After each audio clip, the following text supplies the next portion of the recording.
If you have ever made significant investments in your website, you are going to want to listen up.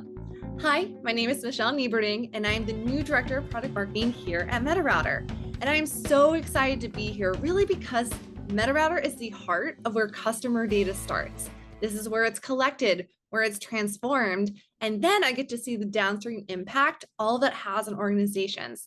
So I wanted to bring you all along with me in my onboarding journey and go through a couple hot takes of what I'm learning as we go through this.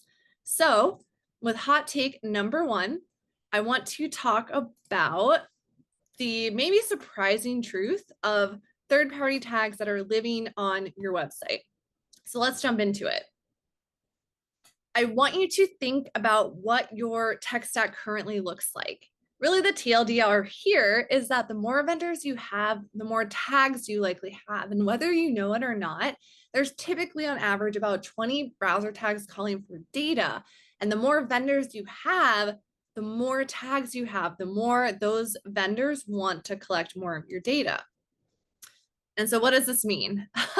This craziness of tags that are living maybe secretly on your website really slows down your site performance. It hurts SEO, it decreases online sales, it increases bounce rates. There's a whole mess that happens behind the scenes when these tags are running and collecting information.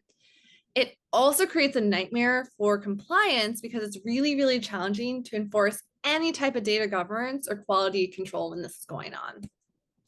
And these JavaScript tags are impacting your site load speed.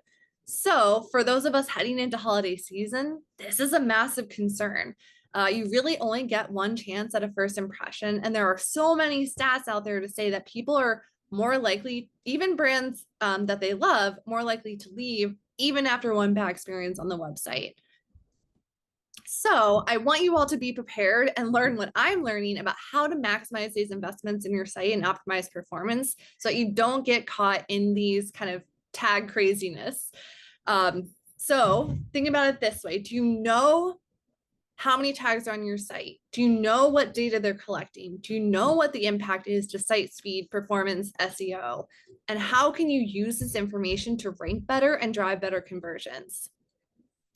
So unless you're like a really data savvy or security conscious organization, it's unlikely that anyone has really scrutinized your tag ecosystem. And this is common. This is very, very common with the companies we work with. Before MetaRouter, their tagging ecosystem is really complex with companies they've never even heard of collecting customer data. Sometimes these are just old tags, but others, they're a single vendor that are loading dozens of other tags to provide some sort of service. Now, these might be necessary. So in the case of real-time bidding with DSPs, but they also might represent kind of behind the scene tracking that you might not necessarily be aware about. So understanding and wrangling this ecosystem of data tracking and sharing is really, really critical to organizations and their ability to successfully control their customer data. And without taking the time to audit and track what data is being sent where, your organization could be at risk of inadvertent data sharing and potential legal issues associated with that. So again, going into a crazy time of year, your site performance matters. And I did not realize the impact the third-party tags could be having on your site. So contact us, let us know how we can help, do a quick audit, kind of a lay of the land and where things stand for your site right now, and how can we optimize that quickly so you are in the best position possible to succeed this year. So thanks so much, and we'll get ready for hot take number 2 next week.